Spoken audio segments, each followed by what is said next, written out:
आज का जो टॉपिक आपका होगा जिसमें मैंने आपको पढ़ाया था, क्या पढ़ाया था? बुद्धिज्म तक हो गया था आपका, ठीक। जैनिज्म हो गया, बुद्धिज्म हो गया। आज जो आपका होगा वो आपका होगा जैन धर्म का, ठीक। तो जैन धर्म हो गया, तो आज होगा आपका महाजन पद का।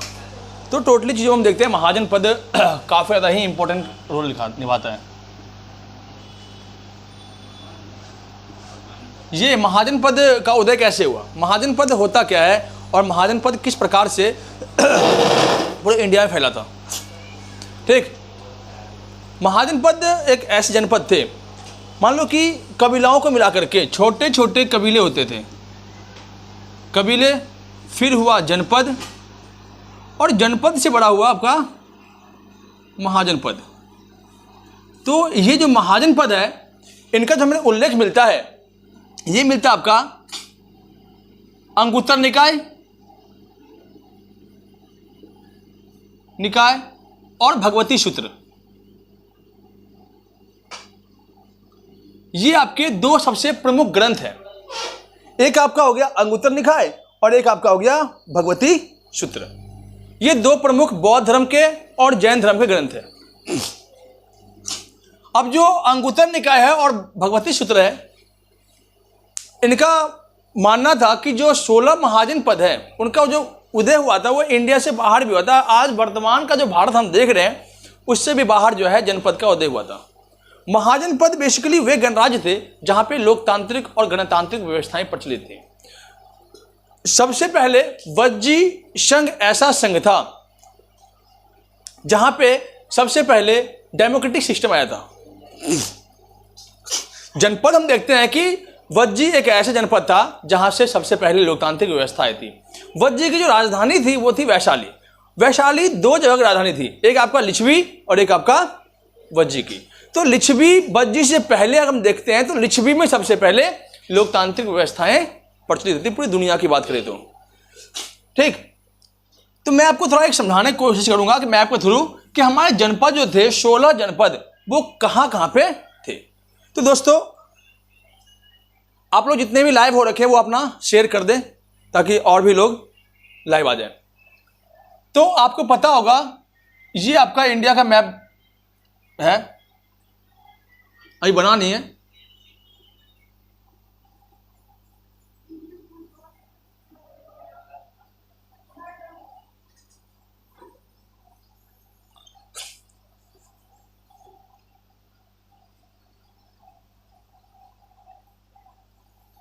ये आपका इंडिया का मैप है। अब देखते हैं कि जनपद का उदय कहां कहां हुआ था। तो सबसे पहला जनपद था हमारा, ये यहां पे था, इसे हम कहते हैं कंबोज, जो आपका अफगानिस्तान पड़ता है। कहां पे? अफगानिस्तान में कंबोज है, ठीक। ये क्या आपका कंबोज बताया था आपको कि 16 महाजन पद थे और ये 16 के 16 महाजन पद जो थे वो अलग अलग जगहों पे फैले हुए थे। जो आपका सबसे पहला महाजन पद इधर था आपका अफगानिस्तान के एरिया में, ये आपका था कंबोज, ठीक। इसके बाद आपका था तक्षशिला, ठीक है। तक्षशिला था, तक्षशिला जिसे हम गांधार कहते हैं, गांधार। कंबोज आपका अफगानिस्तान में, गांधार आपका पाकिस्तान में। कंबोज की जो राजधानी थी वो आपकी थी हाटक, हाटक, और गांधार की जो राजधानी थी वो आपका था तक्षशिला। तक्षशिला के बारे में आप पढ़े होंगे कि तक्षशिला बहुत बड़ा विश्वविद्यालय था प्राचीन काल में, जहां पे अशोक ने यहाँ पे जो शांति भंग हुआ था उसको शांत किया था। तो जब अशोक के बारे में आएगा तो मैं आपको डिटेल्स बताऊंगा किस प्रकार से तक्षशिला में दंगे फसाद हुए थे, उनको अशोक ने समाप्त किया था। इसके बाद ये जो आपका एरिया था कुरु, ये आपका था कुरु। कुरु जिसकी राजधानी इंद्रप्रस्थ, आप जानते होंगे दिल्ली, कुरु की राजधानी इंद्रप्रस्थ, ठीक। ये आपका हो गया इंद्रप्रस्थ, इंद्रप्रस्थ।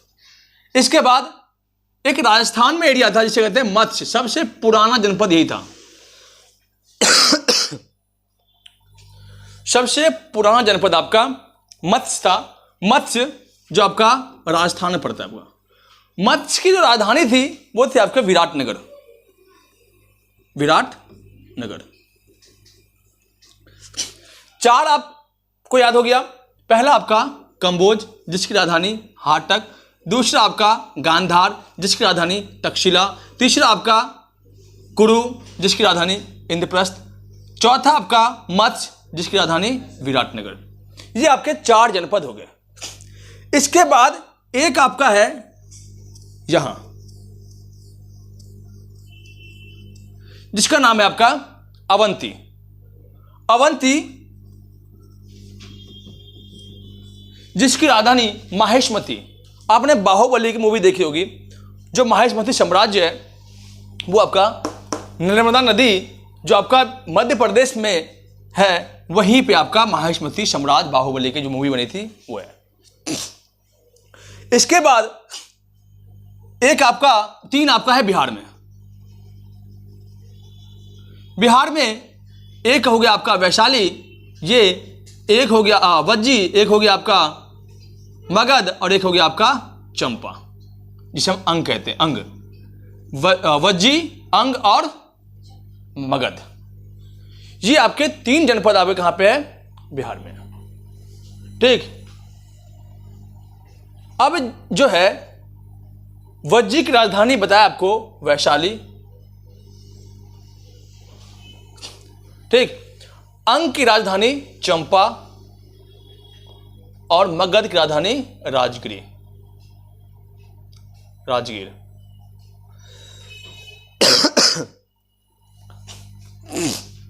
ठीक। इसके बाद जो बच गए वो आपके बच गए यूपी में। कौशल हो गया, कुरु हो गया,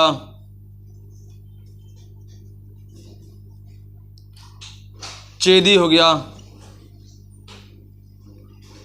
पांचाल हो गया। ठीक। यहां पे है जी आपका जो है कुशीनगर, मल्ल है, मल्ल जनपद, सॉरी ये आपका मल्ल था जिसकी राजधानी कुशीनगर। ठीक। इसके अलावा आपका मथुरा। ठीक। इस प्रकार से टोटल 16 महाजनपद का जो है सबसे अधिक जनपद आपको उत्तर प्रदेश में।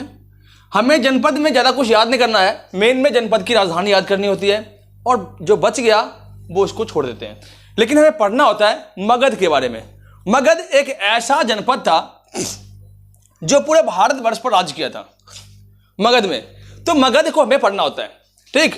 तो इनमें हमें कुछ नहीं पढ़ना है। 16 महाजनपद को में 16 महाजनपद में मुश्किल से आप राजधानी याद करनी है इसकी। एक राजधानी, एक और जनपद था अशमक था। ठीक। अशमक को आप याद कर लेना। ठीक। जो आपका दक्षिण भारत में एकमात्र जनपद था। तो इस प्रकार से आप जितने भी 16 महाजनपद है उनको याद करना है। लेकिन हमारा जो मुख्य है वो आपका 3 है। वो कहां पे आपका? वो है आपका बिहार में। ठीक। तो मैं आपको बिहार ले चलता हूं और बिहार घुमा के दिखाता हूं बिहार कितना बढ़िया जगह था और है भी, अभी भी है बिहार। ठीक। बदना बिठाने वाला। अब हम थोड़ा बिहार पर चलते हैं। बिहार जिस बच्चों ने देखा होगा उन्हें पता होगा, जिन्होंने हिस्ट्री पढ़ी होगी उन्हें पता होगा कि बिहार का इतिहास क्या है। बिहार का इतिहास आज से नहीं लगभग पाषाण काल से ही है। अब पता होगा बिहार के अंदर एक जगह है नवपाषाण काल का चिरांद।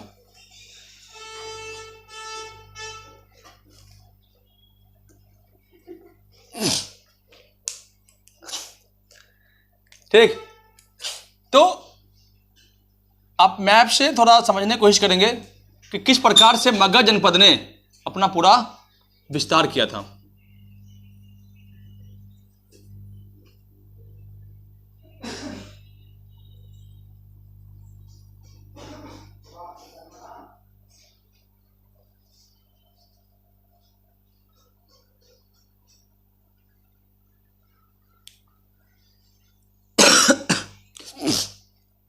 ये आपका इंडिया है और ये आपका हो गया बिहार।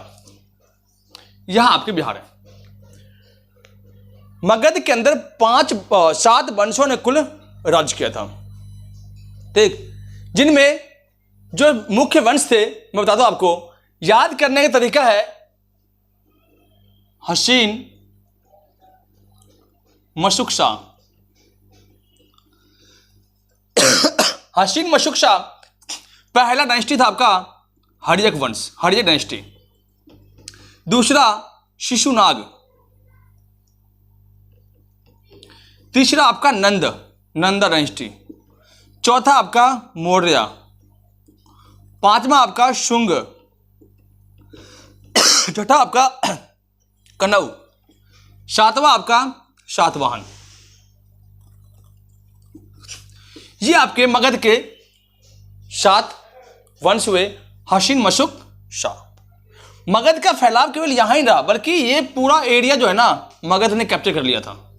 अब कैसे कैप्चर किया वो मैं आपको बताऊंगा, तो थोड़ा वीडियो में बने रहिएगा जिससे कि आपको चीजें समझ में आ सके। हर्यक डायनेस्टी से पढ़ने से पहले हम एक और वंश पढ़ते हैं जिसका नाम होता है बृहद्रथ। बृहद्रथ वंश जो था आपका बिहार में हर्यक वंश से पहले आया था।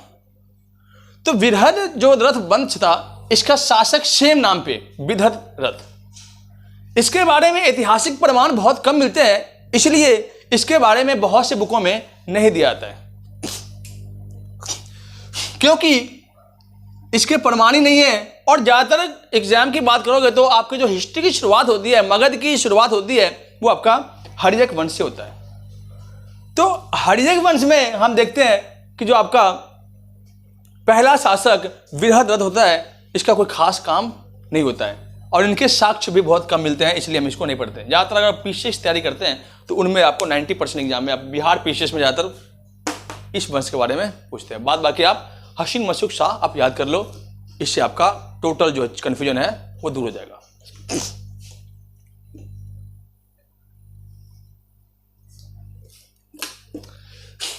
ठीक, तो अब देखते हैं हम जैसे कि हर्यक वंश। आपको पता होगा हर्यक डायनेस्टी, हर्यक वंश, डायनेस्टी का मतलब होता है वंश। हर्यक वंश के संस्थापक कौन थे? तो आपका बिंबिसार। बिंबिसार और बिंदुसार में हमेशा बच्चों को कंफ्यूजन होता है। बिंदुसार आपका अशोक के फादर थे, बाबूजी थे, और यहां बिंबिसार जो अजातशत्रु के बाबूजी थे। यहां पे कंफ्यूजन मत होना, बिंदुसार पढ़ाऊंगा आपको, पहले आप बिंबिसार पढ़ ले। ये आपका हो गया मगध। बिंबिसार यहां का शासक था, कहां का? मगध का, राजगीर का। बिंबिसार बहुत ही मान लो चतुर इंसान, और ऐसे इंसान में माने जाते हैं कि इन्होंने राज्य विस्तार करने में किसी प्रकार की कोई कसर नहीं छोड़ी थी। माना जाता है कि इन्होंने 400 शादियां की थी, 400 पत्नियां इनकी थी, कई ऐतिहासिक ग्रंथ में लिखा हुआ है। इनका एक ही मोटिव था, शादी करो, और शादी ऐसे जगह पर करो जिस लड़के कोई भाई ना हो। इन्होंने शादी करके अपने राज क्षेत्र को विस्तार किया। बताओ आज के टाइम में शादी करके देख लो कितना विस्तार मिलता है आपको। ठीक, तो बिंबिसार ने सबसे पहले कब्जा करने की कोशिश की, कहां पे? वैशाली। अब वैशाली से समझाता हूं आपको, ये मान लो बिहार है, बिहार को 2 भागों में बांट दो गंगा नदी से, ये आपका मगध और ये आपका वैशाली। वैशाली बहुत ही बड़ा राज्य क्षेत्र था।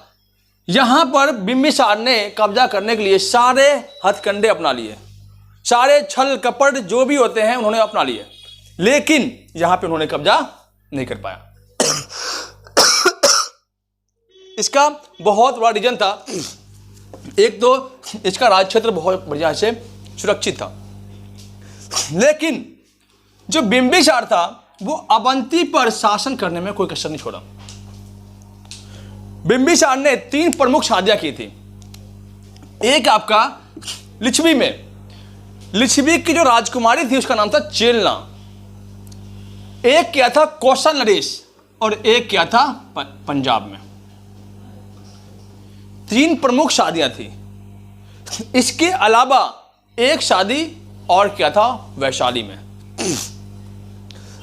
जो वैशाली में उन्होंने शादी किया था, वैशाली की लड़की जो थी अमरपाली, वो मानो कि बहुत बड़ी मतलब वो थी, बौद्ध की उपासक थी, अमरपाली नाम था उसका। और वो लिच्छवी को जीत करके, किसने? बिंबिसार ने। लिच्छवी को जीतने के बाद वो इस पे कब्जा किया। किस पे? अमरपाली पे। और अमरपाली को लेकर कहां पे आ गए? यहां पे बिहार। अमरपाली से एक बेटा होता है उस दोनों का, जिसका नाम होता है जीवक। जीवक नाम होता है अमरपाली और बिंबिसार का एक बेटा होता है जिसका नाम होता है जीवक। जीवक को पढ़ने भेजता कहां पे? तक्षशिला। तक्षशिला उस समय का बहुत बड़ा विश्वविद्यालय होता है।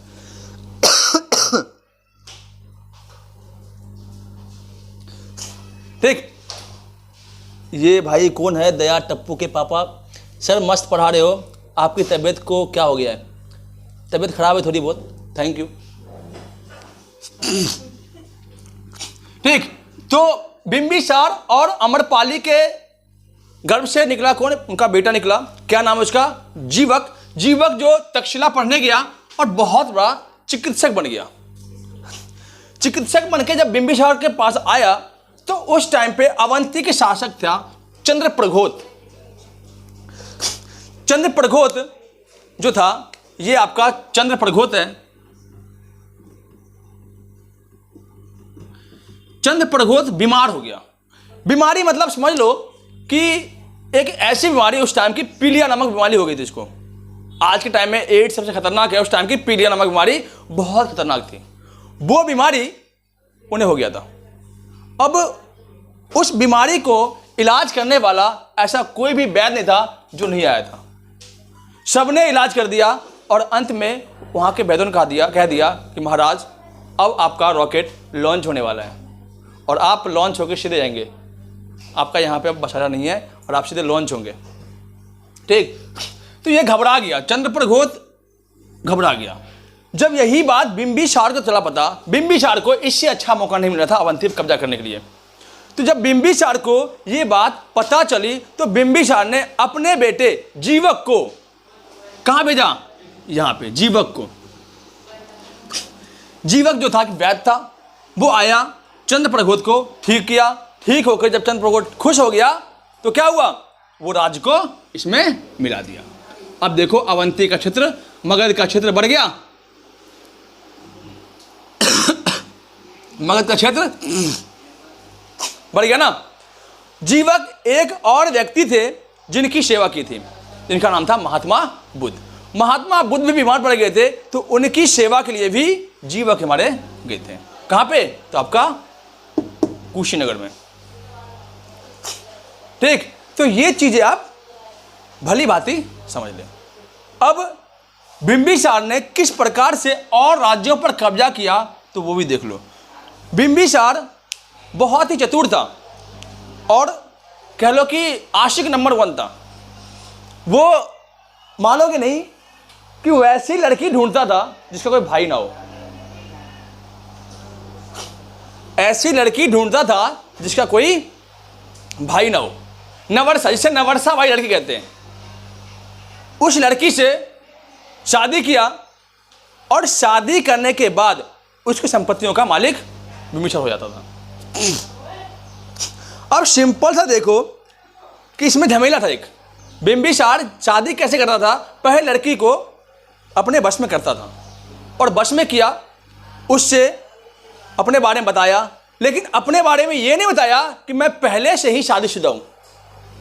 जब शादी होने के 2 साल के बाद बताता था कि मैं पहले से ही 2 शादी कर रखा हूं। अब बताओ। और नवरसा वाली शादी में ये होता था कि एक फायदा होता था, एक तो राज मिलता था उसे, दूसरा ये होता था कि सारे नखरे उस लड़की का झेलना पड़ता था। कैसे? मान लो एक तो बाप की इकलौती बेटी, इतना बड़ा राज्य का मालिक, उसका बाप, शादी किया। शादी करोगे तो क्या करेगा लड़की? इकलौती बाप बेटे तांडव करेगी, सर पे चढ़ के नाचेगी। तो बिंबिसार के सर पे आकर के नाचती थी वो। लगभग माना जाता है कि 400 शादियां की थी बिंबिसार ने। 400, कम नहीं होता। आज एक शादी कर लो तो उसमें लोग दुखी हो जाते हैं, परेशान। अब दुबई में चले जाओ, दुबई जाओ तो वहां के जो शेख होते हैं वो 3-3 बीवियां रखते हैं अपने पास, रखते हैं 3-3 बीवियां। अब इंडिया की लड़की शादी करके देखे, वो चल जाएगा पता। 3 रखेंगे ना तो उनको पहले से बुकिंग करानी पड़ेगी पागल खानों में, ठीक। वो पागल हो जाएंगे भाई। इंडिया की लड़की को संभालना इतनी बड़ी मतलब आसान काम नहीं है, ठीक। तो ये जो आपके बिंबिसार है, उन्होंने छोटे मोटे राज्य को तो युद्ध करके जीत लिया, और इनको भी जीत लिया, यहां पे भी जीत लिया, मतलब मगध का विस्तार करना शुरू कर दिया। अंत में उसकी जो बीवी होती है वैशाली के अंदर जो रहती है, उसका नाम होता है चेलना। चेलना कहने पर महावीर स्वामी के पास जाते हैं और वे जैन धर्म को अपनाते हैं। लेकिन ये बुढ़ऊ बहुत वो ठरकी इंसान थे। ये बुढ़ऊ मानते ही थे, बुढ़ौती में जाकर शादी करते थे। इसका बेटा अजातशत्रु एक लड़की को फंसा रखे थे, वो भी तेज था, बाप वाला जो गुण आ गया उसके अंदर। उसने भी क्या किया, एक लड़की को फंसा लिया। अब लड़की बहुत तेज थी, कहते यार तुम्हारा बाबूजी जो है बुढ़ऊ, वो अभी भी शादी कर रहा है और तुमसे मैं शादी कर लूं, कैसे कर लूं? जब तक तुम्हें राज नहीं मिलेगा तब तक मैं शादी करूंगी। एक तो यहां से परेशानी, दूसरा महात्मा बुद्ध का जो भाई था देवदत्त, उसने उस्का दिया किसको, अजातशत्रु को। अब अजातशत्रु ने क्या किया, अपने बाप के बेटे में आकर के छुरा भोंक दिया और मार दिया। तो इस वंश को हम कहते हैं पितृहंता वंश, पिता की हत्या करके राजतिलक पर राज करना। ये आपका मगध में मोस्टली रूप से देखने को आपको मिलेगा। धीरे धीरे समाज चलता रहा। बिंबिसार बेचारा मर गया, ठीक है, मर गया, बुढ़ा था, इतना शासन किया, कितना 4 शादी की थी, अच्छा हुआ मर गया, ठीक। अब हम आते हैं अजातशत्रु। अजातशत्रु के बारे में इतिहासकारों के पास बहुत सारा कंफ्यूजन होता है। देखो, अजातशत्रु के अंदर एक बाप के बहुत सारे गुण थे। उसने भी क्या किया, वैवाहिक संबंध से राज्य को फैलाना शुरू किया। उसका बचपन का नाम कुणिक था। कुणिक क्या नाम था उसका, बचपन का नाम कुणिक था। कई बार एग्जाम पूछा आता है कि कुणिक किसका नाम है, तो अजातशत्रु का बचपन का नाम कुणिक था। अब धीरे धीरे ये राज क्षेत्र जो है बढ़ता चला गया। कुछ इतिहासकार मानते हैं कि अजातशत्रु ने अपने ही बाप को जेल में कैद करवा करके फिर मारा था। तो जो कौशल की कन्या थी, कौशल नरेश की कन्या कौशला, वो दुखी होकर के मर जाती है अपने हस्बैंड के वियोग में। तो कौशल के राजा होते हैं प्रसेनजीत, वो बिगड़ जाता है और वो अजातशत्रु पर अटैक करता है। भले वो हार जाता है, हारने के बाद वो आत्मसमर्पण करता है और अपनी ही बेटी से विवाह करवाता है उसे, अजातशत्रु से। इधर कौशल को मिला लिया और काशी के नरेश की जो बेटी होती है उससे विवाह करके काशी को बेटे में ले लिया। चंपा को मिला, अंक को मिला लिया। अब बचा वैशाली। बाप नहीं जीत पाया वैशाली को, तो बेटा गया प्रयास करने के लिए। वैशाली में अपना राजदूत किसे भेजा, वृषभ को भेजा अपना राजदूत, और उसको भेष बदल करके अंदर भेजा और कहा कि आप जो है अंदर जाइए और उनके सभी गुप्त चीजों को हमें बताइए, ताकि हम इनके गुप्त चीजों को पता करके इनको हम अटैक करेंगे। तो पता किया कि कौन सा हथियार उनके पास है, खजाना कहाँ पे है, युद्ध में कौन सा हथियार वो प्रयोग करते हैं, किस प्रकार युद्ध करते हैं, तो सब पता किया। और वृषभ ने कहा कि महाराज आप 2 तरह के हथियार आप भी बना लीजिए। आपने देखा होगा बाहुबली मूवी में 2 तरह के हथियार होते हैं, एक जिसमें से तीर निकलता है और एक जो रथ में लगा होता है, वो हथियार आपने देखा होगा। वो 2 हथियार जो है उन्होंने तैयार कर लिया और सीधे वैशाली पर अटैक कर दिया। अटैक करने के बाद वैशाली को भी जीत लिया। अब देखो, वैशाली को जीतने के बाद ये मगध का क्षेत्र कितना बढ़ गया, ये पूरा एरिया हो गया। बाप ने इतना कर दिया, बेटे ने सब कर दिया। अब ये बुढ़ऊ भी ठरकी, जैसा बाप वैसा बेटा। ये भी विवाह करने नहीं मानता था, ये भी बुढ़ौती में शादी कर रहा था। उदयन को गुस्सा आ गया, इसका बेटा उदयन को गुस्सा है, ये भी गया पेट में जाकर चाकू मार दिया। ले भाई ये भी गया। बिंबिसार को मारा अजातशत्रु ने और अजातशत्रु को मारा उदयन ने। अब हमारा आता है उदयन। लेकिन अजातशत्रु जो थे बौद्ध धर्म को मानने वाले थे, जैन और बौद्ध दोनों को मानते थे, लेकिन उनका मुख्य धर्म जो था वो जैन धर्म बौद्ध धर्म था। उन्होंने पहली बौद्ध संगति आयोजित की थी, कहां पे? राजगृह में।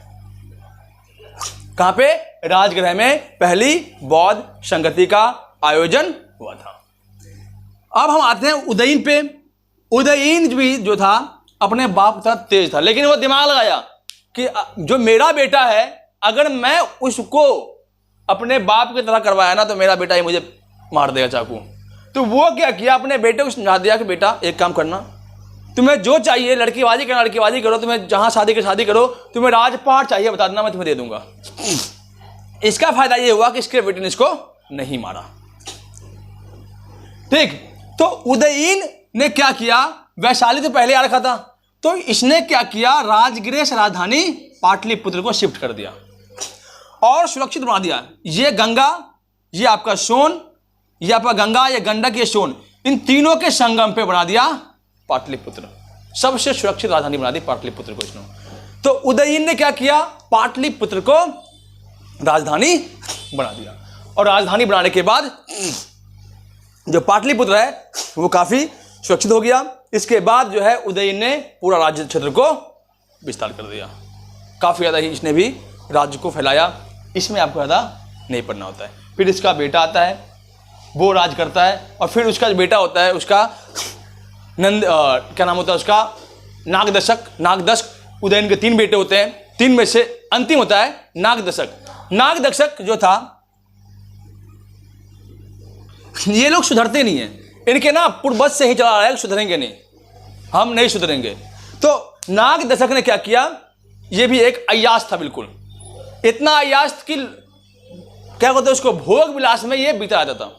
तो इसका एक सेनापति था नागपाल। नागपाल जो था उसने क्या किया, समाज राज्य के अंदर विद्रोह करवा दिया और इसको मार करके राजगद्दी पर बैठ गया।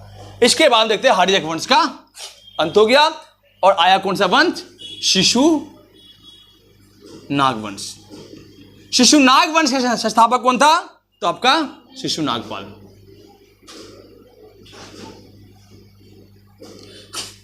इसका जो सेनापति था शिशु नागपाल, उसने इसको मार करके यहां पे शिशुनाग वंश की स्थापना करी थी। अगली क्लास में आपको शिशुनाग वंश के बारे में बताऊंगा और नंद वंश के बारे में। इसके बाद में आपको जो है मौर्य डायनेस्टी को पढ़े चलूंगा, फिर जाकर बता दूंगा कि किस प्रकार से चंद्रगुप्त मौर्य चाणक्य की नीति से जो है पूरे मौर्य साम्राज्य का विस्तार करता है, अफगानिस्तान पाकिस्तान सबको जीत लेता है।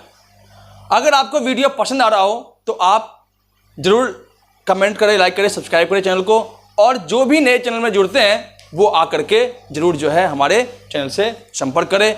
इसके अलावा हमारे यहाँ पे फ्री ऑफ कॉस्ट में क्लास चलती है जीके जीएस की, वो आकर के जरूर ले। लाइव क्लास चलती है आपका 5 साढ़े 5 बजे जो है क्लास स्टार्ट होगी रोज़ की लाइव क्लास, और एक क्लास होगी आपकी 2 बजे करीब। ठीक, ये क्लास में आप जरूर ले। 2 क्लास आपकी लाइव चलेगी, उसमें आप जुड़ने का जरूर प्रयास करें। धन्यवाद।